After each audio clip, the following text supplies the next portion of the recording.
Hi, El Paso. Welcome to Maspons MD, our show where we talk about Latino health issues in our community, specifically for El Paso, but then applying it to the rest of the Latino community around the United States. We're here broadcasting from Maspons Pediatric Gastro, and we're brought to you by beNeXT, a mobile health app that empowers physicians, mental health providers, caseworkers, and insurance companies to improve the medical outcomes of the Latino community and underserved communities. We're joined today by a very special guest, one of the smartest people I know, definitely one of the nicest people I know. We go back way back. Dr. Jessica Calderon-Mora. She was the number one student at St. Pius, the number one student at Loretto High School. She went on to Stanford University and graduated with a degree in human biology, I think it is, and then did a master's in public health in San Antonio at UT Health Science Center in San Antonio. And she did her PhD at UT Houston. And she is now a soon-to-be assistant professor in the world of research, I think in the Department of Family and Community Medicine at Texas Tech, El Paso, the Paulo Foster School of Medicine. Thanks, Jesse, for joining us today. We're going to talk. Yeah, no, it's super awesome to see you, and especially now during this whole COVID time, it's great that we're able to connect again. And we're going to talk about something called bias, which you're an expert in. And the people listening to us are just they're community members. There's some physicians, there's moms, there's dads, and kids watch this too. And I first got introduced to the world of bias, well, in research papers when I would read research articles in med school and beyond. But I didn't really apply that to the outside medical journal paper until you asked me a couple questions I think you were doing a project, and you asked, I think, about experiences during medical school. I think there were or something like that. And just to make this as a personal story, I remember in my third year, and this is not a diss at all against my school, okay? These are just kind of for the times. So I don't want any kind of backlash from this, but I'll tell a story that during medical school and my internal medicine rotation, as a kid, I'd always wanted to be the kind of doctor that wore Jordans and wore a hoodie and just kind of was able to relate to just youth, because I think that it helps connect that kind of looking like your patients. I think is a big deal in developing trust. And so I dressed like that, like how I normally dress in the hospital, and I would wear a hoodie and wear my white coat, and I had some Jordans on. And at the end of the rotation, the doctors evaluate the students and say, like, did you do well or did you not do well? And then they do some other commentary. And so I remember reading about a year later, because the medical school, when you're applying to residency, they pull all these comments from all the doctors that you rotated with, and they pulled commentary. And I remember reading one, and the doctor said that I was a hooligan, and I shouldn't be dressing the way I dressed. And I actually did not. I thought I crushed it in that rotation. And I didn't do as well as I thought. And I wonder, and these kind of things kind of always kind of stuck with me. But when you invited me to be part of that research project, it was at that moment where everything kind of surfaced. And I was like, wow, I wonder if maybe the way I dressed impacted the way that doctor thought about me. And maybe it impacted other doctors' view of me, because I did notice that when I get tired, at least during that time, my accent would get really thick. And some doctors, and one doctor in particular, pulled me aside one time. She was really nice, super nice lady, and really cared about me and cared about my career. And she pulled me aside and she said, Aldo, she was from Pakistan. And she told me, you have to be really careful with how you pronounce your words and how you enunciate, especially during rounds, because you don't want to give off the wrong impression that you don't know what you're talking about. And I had never heard that before. And I was really grateful for her to give me that kind of feedback. And so then that's kind of when everything kind of started coming together in terms of like looking back at my training. And I wonder if I could have been a neurosurgeon from Johns Hopkins right now. If I was, who knows? But I'm happy with how everything kind of shook out.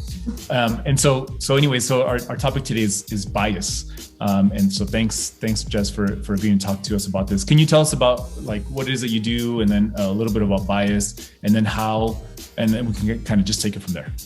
Sure. So my unconscious bias / implicit bias kind of background is that I've been giving / developed training for the past decade on this, primarily for our faculty, staff, students, and residents. And so it's just kind of learning a lot about it, because it's things you don't think about. We have to understand that we all kind of have bias. That's kind of how we start off our conversation about this when we give our trainings. We remind people that there's a significance and evolutionary importance, right, to having bias. We have to know the fight or flight response. Why is it going to occur? Is there something dangerous happening? Is there not? And so that's kind of the main message we give in our training, to remind people that we all have these types of biases, but that we really have to become aware of them.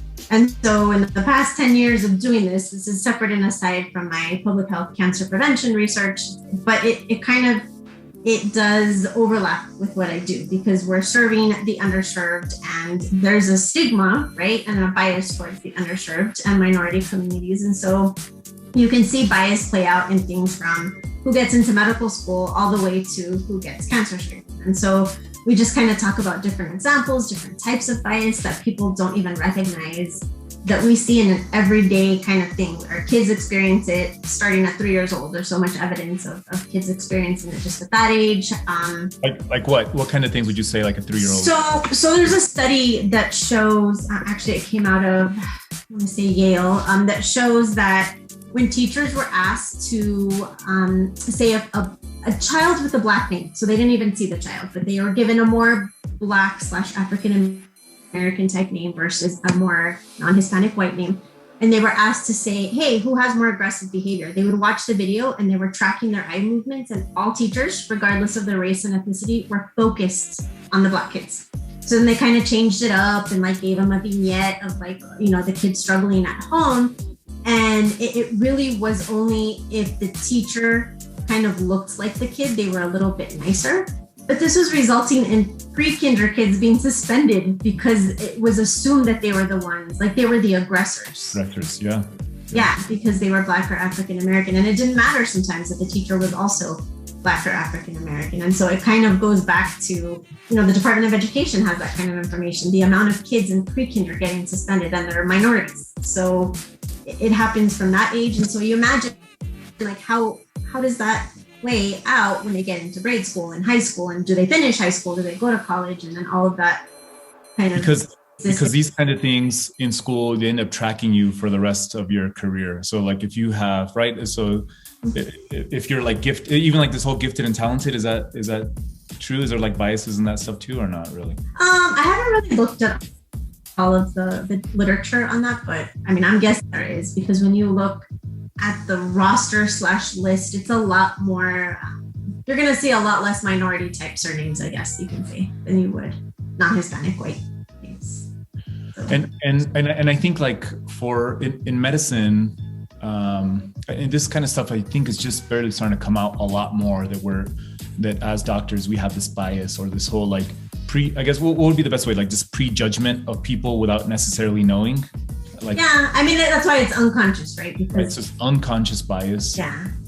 And we do it a lot. And I try to tell at least my family members, and I one of the motivators behind this is informing families how to be good patients in the hospital, which is weird. It sounds weird, right? Because you're just like, well, you're in the hospital, you're sick, do your thing, be sick, and let the doctors take care of the rest, and the nurses take care of the rest, and the staff. But that's not how it is, right? There's always that. I remember this. I remember getting checkout from another doctor or another team, and they're telling me, "Hey, watch out for the family in, I don't know, 362 or whatever. They're tough." And what ends up happening is that like they end up implanting these ideas in your mind, and you end up, they get like, oh, they're combative or they're mean or whatever, and then you don't pay as close attention to those people, to those patients, and right, and so it's this whole prejudgment thing, and then they end up suffering the consequences. And then, what's even worse than that is some of those things are formed from like prior experiences, right? So they can say in general, somebody that looks a certain way, maybe they have tattoos all over, they're going to be more combative. And it can be from a previous experience. And so then they start kind of imposing that on everybody they see from then on, the tattoos not even having an interaction with that person. So that's another type, right, of bias that we see. It's not even that they had an interaction. It's just they're going based off of prior experiences. And so we see that's one type of bias that we see a lot of. And would you say that in like hospitals, like, so I read a study about, if you can kind of comment on this, you talked about cancer screening. I read a study about how Latinas are less likely to get cancer screening for like cervical cancer screens, I think colon cancer screens. That's one. And then there was another thing that I read about pain medicines, where that if you have broken bones, so they looked at this one research article looked at multiple types of people, ethnicities and races that had broken bones, and looked at the amount of pain that they circle, like from 1 to 10, what's your pain scale? They put 9. Like, so they look at everybody who has 9s, and based on their ethnicity, certain people, Latinos specifically, got less pain medicines despite having higher pain. So like they were less likely to get pain medicines than people who were not Latino. Could you talk about that a little bit more, about like that kind of stuff, these biases in treating patients, cancer screening?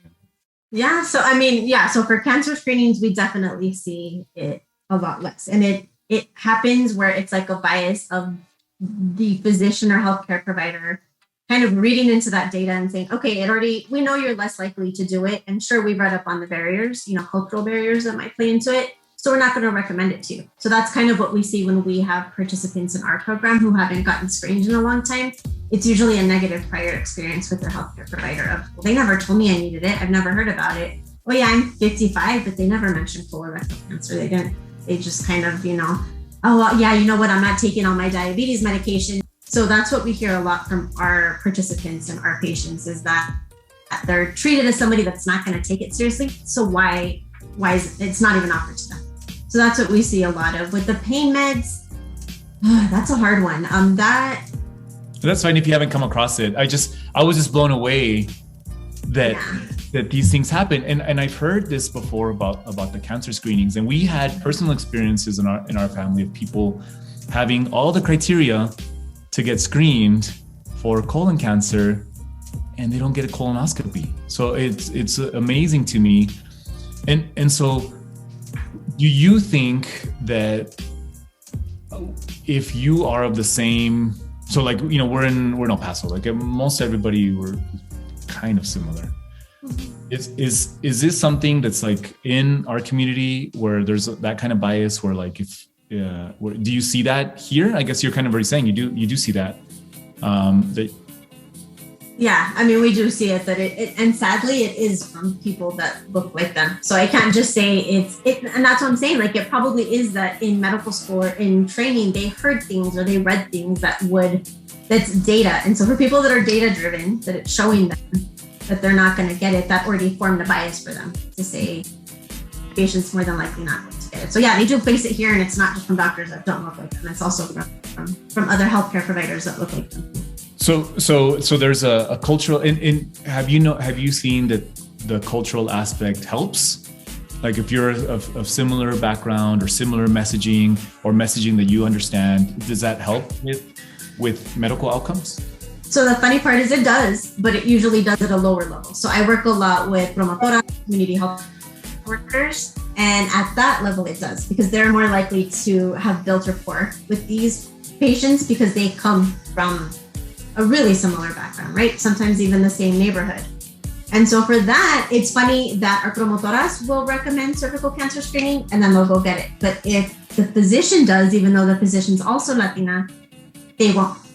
So it's kind of an interesting thing because you won't find that in literature. You'll find exactly what you're saying. The more relatable a healthcare provider is, the more likely the person is to do what the physician says. Is that like a connection issue though, where you see that one doctor for? So are you talking specifically about cervical cancer screenings or? And then colorectal. I mean, it's all breast, any cancer. Yeah. So is that because you see your doctor like twice a year? Versus you see a promotora every day or once a week or once a month. So that it might be this whole consistency issue and not necessarily, it might be a consistency message issue and not necessarily like an educational thing or? Yeah, it could be. And it's also, you're right, they see them more regularly, so they're going to be more open. They're not about to tell a healthcare provider, oh, I think I can get colorectal cancer from the crazy things that we hear. But it could be that they're able to just tell the promotora what they hear and they're more likely to not judge them. They feel like they would be judged by somebody with a higher level of education. Yeah, that's true. Because I remember, I think I mentioned this before about my abuelita.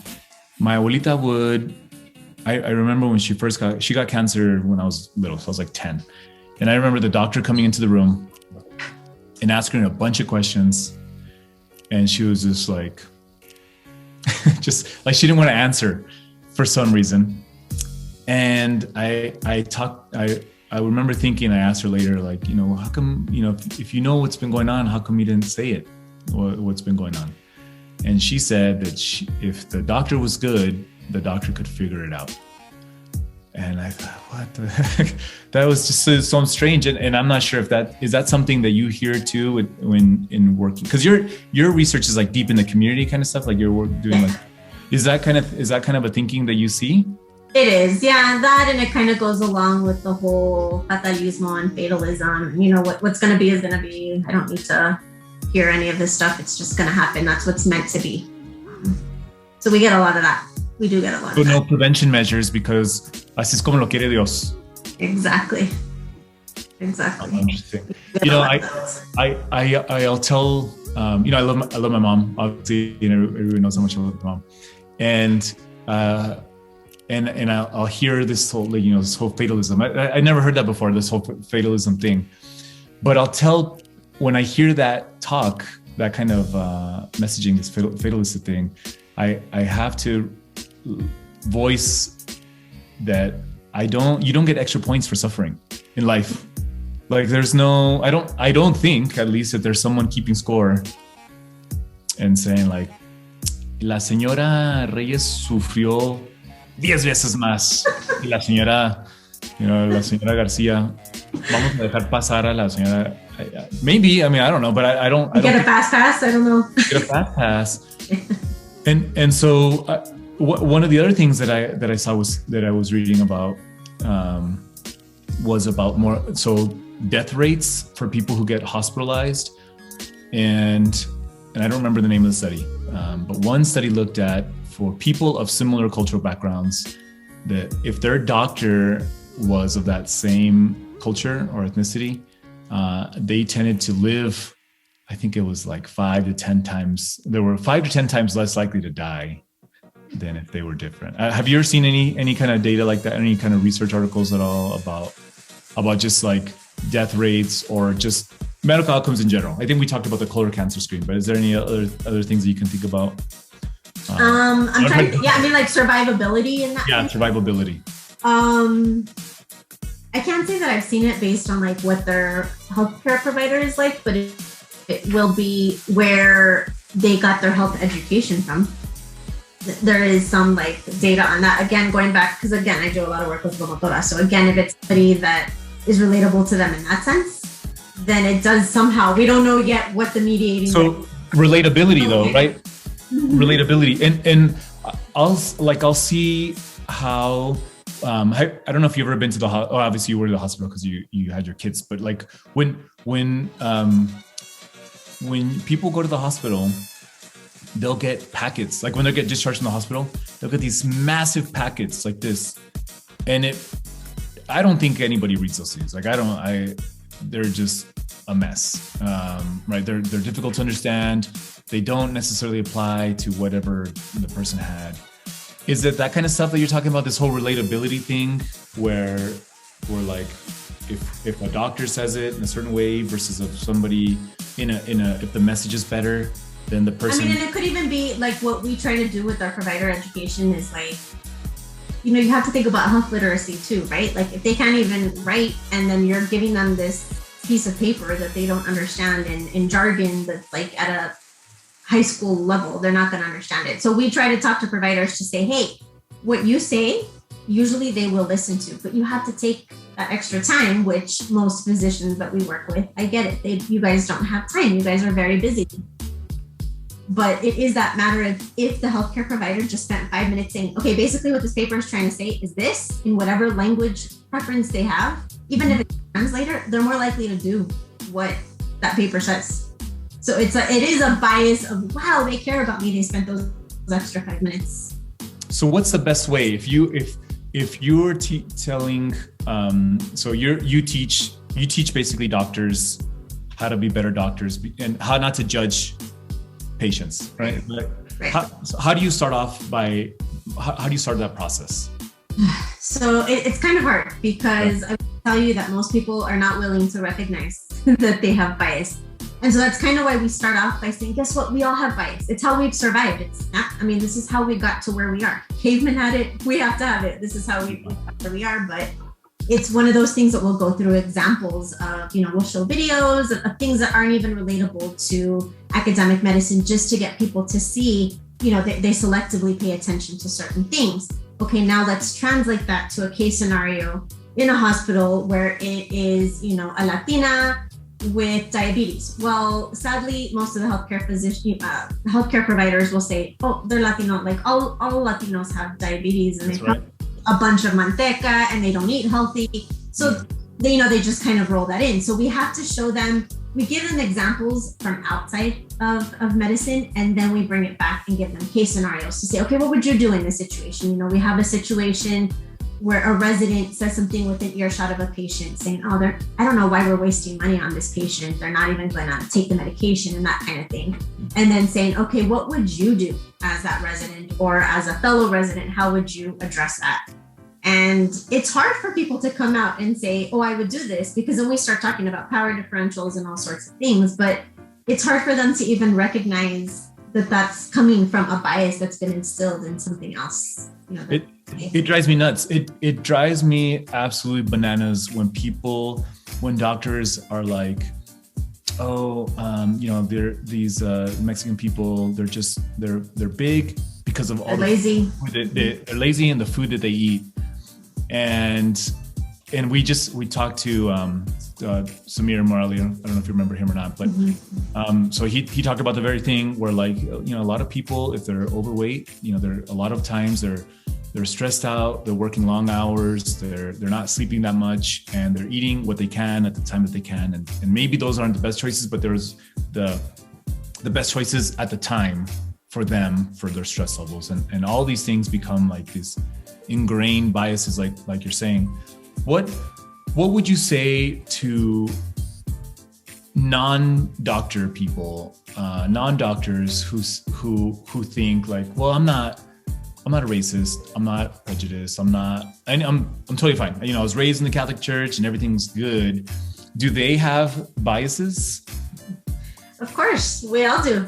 My favorite that I like hearing is, oh, I don't need to learn about gay people. I have plenty of gay friends, and we have to try to teach them, like, that's actually a microaggression. So we teach about microaggressions too. But the main message is, yeah, you have bias. I'm not saying that you're racist. Yeah.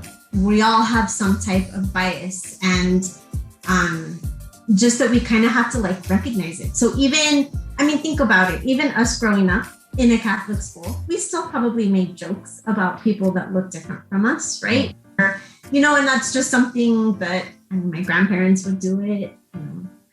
It just was something we were used to. So it has to be something that now we stop the cycle by saying, hey, wait, that's not right. Like, that's offensive. That's not funny. Let's take it back. And so what we recommend is, you kind of have to talk it out. You can't just sit back and be a passive bystander. You have to tell that person, hey, wait. you know what, you just said that about a patient or somebody else that's walking down the street or whatever. You know, think about what you're saying and how that negatively impacts that person. And then, especially if you're with your kids, I know for me, I'm extra cognizant of it because my kids are listening to exactly what I'm saying. And that's where their mindset comes from, right? So it's just this whole idea of like, we all have it. I mean, I've been doing unconscious bias work for 10 years and I still catch myself, you know, with the stupid things that I remember just my grandparents saying from when I grew up, and I have to stop myself. So. And do you, and so like, what would be, so like just for, what would you recommend for like tias and tios, so you know, at the table, because you're in a very, your kids are in a unique position because you're there talking about it, and what would you recommend people at home doing to see if they have biases? Or I mean, obviously they have biases, like you're saying, but yeah, like, for them to come up. So really, I mean, to come up, it's just that you have to kind of, it's when you're exposed to what we call our others, right? So those that don't look like us. So how do you react? Like, it's literally even if you're watching a TV show about somebody of a different race, ethnicity, sexual orientation, gender identity, how are you reacting? Like, is it making you uncomfortable? Because that's going to be your first sign that you have a bias. And then once you recognize that part, it sounds cliche, it sounds cheesy, right? But you have to kind of talk it out. Like, why? Why does that upset you? Why are you uncomfortable? Why did your body language change? Just turning on the TV and watching the show, or seeing somebody at the store that looks like that or is different. And then kind of thinking like, okay, but my thoughts about that person are actually negative, and it really doesn't impact me. I mean, because really the best thing to do is to have friends and family and expose yourself, right, to people that are, obviously that would be the ideal situation. But it's really just kind of thinking through, why am I feeling like that? Like, I feel my body tensing up. I feel, you know, a weird disposition. Why is that? And kind of thinking that through. So that's kind of the easiest thing for anybody out there. I watched, so the other thing that got me really pumped up about biases was, I watched a video about, so I got told a story about this two things. One, I got told a story about a police officer. I think you've heard this before, but just for the sake of the audience, there was a police officer who, I think, testified about somebody who he didn't see. Somebody went to jail. Okay, I can't remember the exact story, but somebody went to jail, and it was based on his testimony. And what the Harvard School of Psychology or something, or the psychiatric department, they kind of reenacted all the steps that the officer did and proved that the officer couldn't possibly have seen what was going on. So what happened was that the officer, so they did an experiment. This officer was chasing a criminal, right? Just running after them. And they asked the police officer, "Hey, did you see anything going on?" Like, no, turns out that there was somebody getting beat up during the chase, and that person was so focused on chasing that a police officer didn't see what was going on. The testimony was like, "Oh yeah, you know, it kind of got all messed up, and the person ended up eventually going to jail, and then they got reversed." And then the same department did a study where they looked at, they had like a group of 5 people passing the ball, right? Mm-hmm. And then they ask you, count how many times the ball goes from the person wearing the red shirt to the person wearing the green shirt. And so you're like, focused, well, 1, 2, 3, 4, 6, okay, 25. And they ask you, how many times did the ball go from that person to this person? 25 times. Are you sure? Yes. And they're like, the answer is 25 times. Yeah, awesome. But did you notice that a big gorilla walked through? Invisible gorilla experiment. So the gorilla experiment. And so this gorilla walks through. I had no idea, right? And so this whole, and I don't know exactly what, I guess it's testing just like this whole focus thing where it's the selective attention, right? So like attention, example that we give with our faculty, and it's funny because we'll do it like with radiologists, and it's a CT scan. Mm-hmm. Like, okay, what do you notice here? And they're looking at like huge nodules, right? And like they're pointing out, there's a goofy gorilla like in the middle of the CT scan, and like 80% of radiologists miss that. No way. You're focused on what you're trained on. So it's we all do it, right? Like you were asked to see who passes the ball from one color shirt to You're not looking at anything. So is there something, this is just more for kind of like family activities as we're all doing this whole COVID stuff at home. Yeah. Is there something, or is there some kind of material or source or something that you can tell, like that you would be comfortable sharing with a family member to say, you should check this out to see if, I mean, I tell them the gorilla thing, but I'm not sure if is there anything else like that you would? So there's actually, it's on, I think it's called Brain Games. It's on, I mean, you can YouTube it. I think it's a National Geographic channel or something. That's where we get a lot of examples for our training, but they have something similar to that. And so that exactly does that. It shows the selective attention. So it's a similar experiment, but has like a chicken in the background. Mm-hmm. So they can kind of watch those things. It also has Brain Games. Yeah. Brain games, like brain and then like a game. And that's you just YouTube Brain Games and National Geographic? Yeah, and it'll show that one. There's another one that, so this one kind of goes with the bias of like gender bias, right? So it's a little boy that loses his cap at a mall, and they're asking, the mom's asking, he's like a 12-year-old boy, and they're asking people, have you seen a cap? And there's this bright pink sequin hat, like right in the middle of the floor. Like it's clearly just, sitting there. Yeah. And it's amazing. Most of the men would be like, I don't know what you're talking about. I haven't seen anything. And it's funny because they were tracking the eye movement, and you can see them staring at the cap, and 2 seconds later, because there's a little boy. Because it's a boy. So then it's funny because at the end they're interviewing these people, and I mean, most of the people are like, "Oh, strange kid peeing." Yes, and there's another one too where it was a case of a surgeon is in the hospital, and the surgeon's in the hospital, and this patient who's in a car accident or something comes in and says, oh my God, this is my kid who comes in a car accident. Like, that's my kid. And they're asking like, call my spouse. And so they give you like a choice, like who do you call? And they give you like list names or something. And I think most people think, I'm messing up all these cases, man.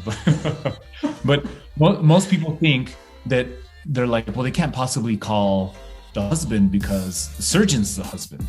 So, but it's actually the surgeon's a female, the mom. And I was talking to somebody about this was in the news too, about there was a picture of a couple, and it said like billionaire remarries and marries a teacher. And so I heard some of the comments are like, oh man, that billionaire, I can't believe he married that teacher.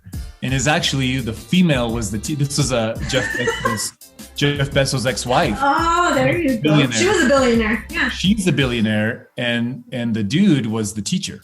And people were saying it was the other way around. So that's an example of an unconscious bias, right? Because you hear like, oh, a billionaire must be a man.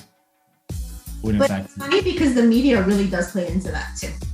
Yeah, like how so? Like, what would you say about that? So like some other examples that I've seen out there are like, I mean, you can think even about like male athletes, right? Like if it's a black male athlete being interviewed by like Erin Andrews, because that's an example that we always use. By who? By Erin Andrews, like white female. Okay. Sports. Yeah. Okay. So it's always that the guy's like being aggressive and like, yeah. And it's this thing of like, oh, it's because Serena Williams. Right. Exactly. It's this loud, obnoxious black women. That's what she got.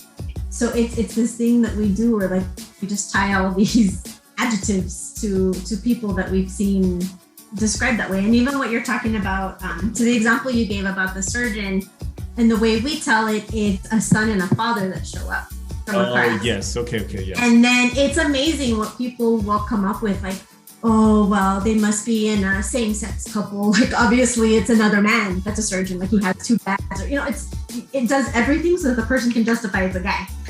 Yes. A woman. So, and then we see it too, like with race and ethnicity. So we see it if people are looting versus finding food. We've seen that like after a lot of natural disasters. If it's a white couple, they found food. If it's a black couple, they were looting the store. They were stealing. And these things are like really uncomfortable. I mean, like, I'm here. I am thinking like, oh, how are people going to perceive this interview and all these things? But they're uncomfortable. But it's uncomfortable for a reason, and it's a necessary uncomfortableness. I mean, it is uncomfortable because even after our trainings, we've had countless people come up to us and say, you know what? I feel like you're pinpointing me. That I must be racist because I'm the only non-Hispanic white person in the room. And basically we've had to like put in a disclaimer to say, you know what? Yeah, you're going to see a lot of examples focused on race.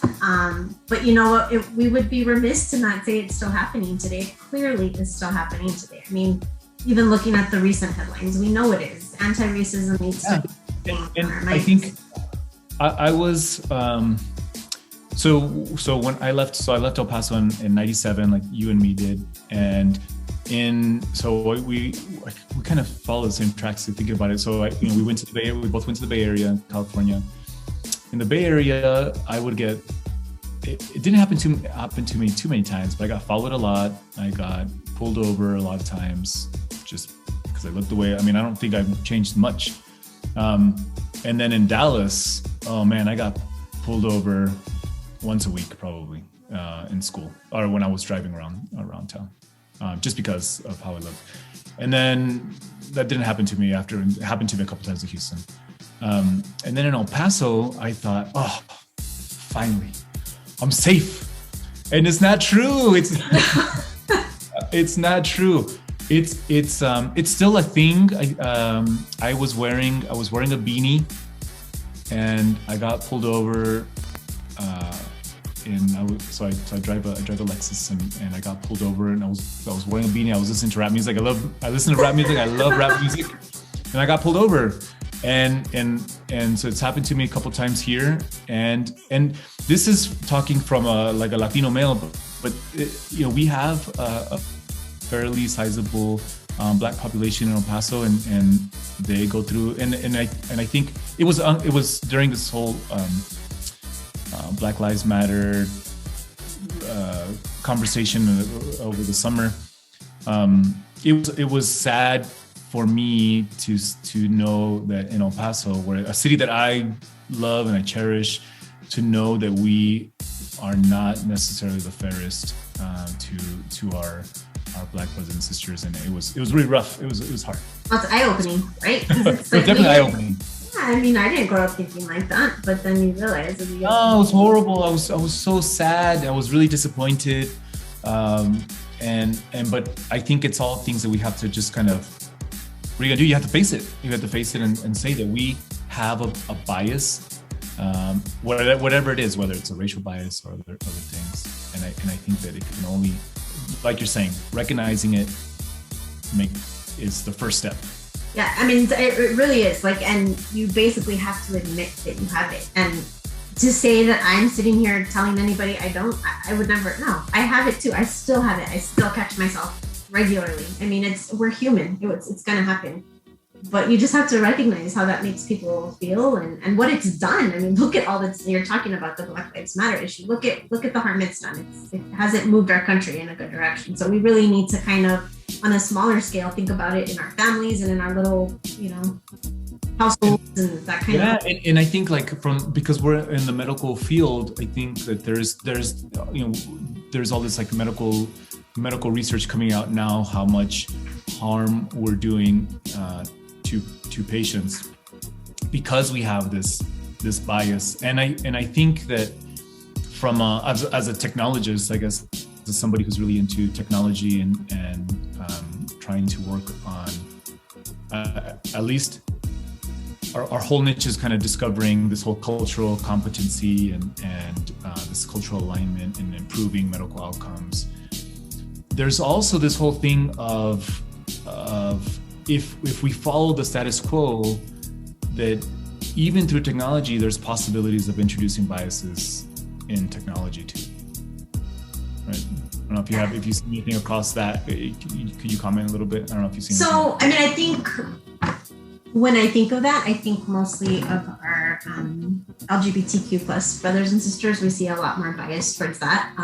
I know ever since I've started working in the diversity arena, I'm much more aware of when I get an intake form at a doctor's office and it asks me for a gender and it just says male, female, and I have no other option, or I don't preferred name versus my legal name, or even at some places, like some pediatrician offices will give you pink versus blue forms for your kids. I mean, that's really where I see the bias. And I do have a good friend that is a transgender woman, and I have a lot of friends in the queer community that will say, you know, we don't go, they're in the healthcare field, and they'll say they don't go to the doctor because of stuff like that. They've been called by their dead name, or they've been, you know, by their what name?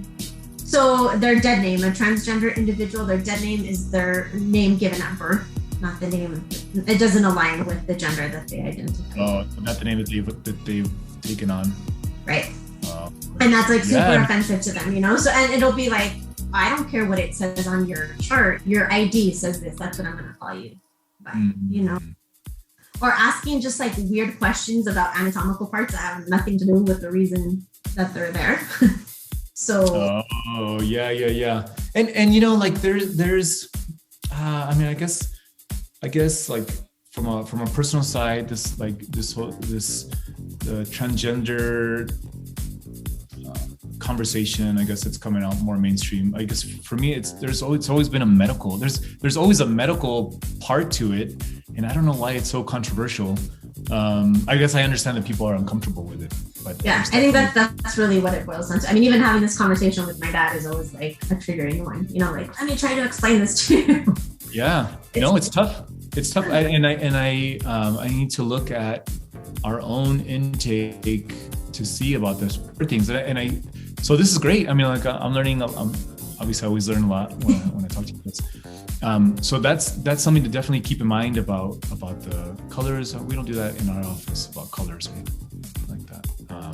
But the preferred name, that's preferred name, pronouns, because also you have to keep in mind. Like I just had a meeting this morning, a Zoom meeting, and this individual's preferred pronouns were they, there, and they had it right there on their Zoom name. You know, Dexter, and it had they, there, or whatever. It had their preferred pronouns, and my colleague at the end said, "Okay, goodbye, ladies. Nice to see you." And she got off and she was mortified, like, "Oh my gosh, I can't believe I just said ladies. I know that, you know, their preference is there." And I said, "You know what? Honestly, what I've learned in my world is the fact that you care after is more important than the fact that you made a mistake, because we all do. I've done it." Yeah. You just have to admit, like you just can't be insensitive about it, you know. And but then we've heard when we give trainings like, "Oh my gosh, we'll want extra sensitive care." Like, no, that's not what we're saying. We're just saying you respect that person. Like with the whole preferred name, we've had a lot of pushback on that. Why do we give preferred name? And my argument is always, you know what? I know a lot of people that go by their middle, not by their first name. Yes. Isn't it the same thing? Like, I'm not asking you to do anything extra. You're just asking them for their preferred name when you call them up, you know? Right. Yeah, that's a good point. That's an excellent point. You had talked about you're talking to your dad and having conversations with your dad and other family members. Are there things that you think in your conversations with them that are like pervasive?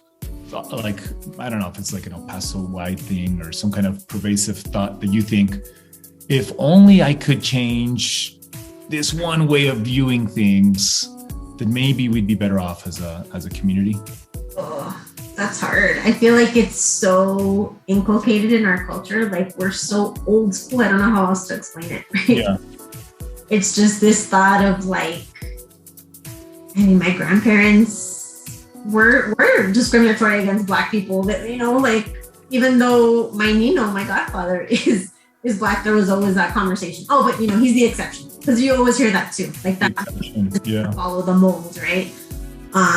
So it really is that, like, and I think what it boils down to now that we're having this conversation is just to kind of keep an open mind. Like, it doesn't mean that anybody's trying to like be extra sensitive or anything like that. It's just keeping an open mind that everybody has their own experience in life.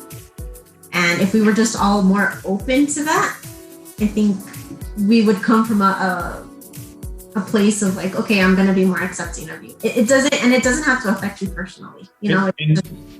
And I think because we're in the health space, and it's like this whole like health topic for Latinos thing, is like, if you're aware of it, then at least you know that you're going to give the best care that you can to your patients or to the patients who depend on you, because that's what they deserve, regardless of their race, regardless of their preferred pronoun, regardless of if they want, you know, whatever it is. The obligation is always patients first. And do no harm. Do no harm. Yeah, absolutely. Above all, do no harm. That's definitely the creed the medical professionals follow, and we should always follow. Jesse, I want to be sensitive to your time. I know we've been talking for a while. And talk about this forever. There's this thing where you have this segment in the show called Dichos de Abuelita. Mm-hmm. Is there anything that you can remember from your childhood? It doesn't have to be like bias related, but if you do, awesome. But is there any dichos from your abuelita or your family members that you can think of at all that they used to say, just in general? Just anything. Let's see. Oh my gosh, I'm blinking. Give me some and then I'll... So there's, just one, a popular one is that no hay mal que por bien no venga, right? So there's always, there's no wrong that doesn't have a good side. And I think for this would be kind of appropriate, because recognizing the wrong, but so every I always have this like dicho, and when I say it out loud, and it just makes so much more sense. And how like salient and sage these dichos are, because talking about biases, that it's this thing that we all have, right? From learning from you of the conversation that you shared with us, is like we all have these biases, and it might be perceived as maybe wrong, but recognizing it is the right. And so then you can always right these biases, but the first step is just being aware that we're not, number one, not everybody has to look like us. Number two is that if we're uncomfortable, and maybe not just like look like us, but even just talk like us or think like us, all these things make us all the better, because imagine if everybody in El Paso was just like me, it'd be pretty boring. It would be the most annoying. it'd be the most annoying city.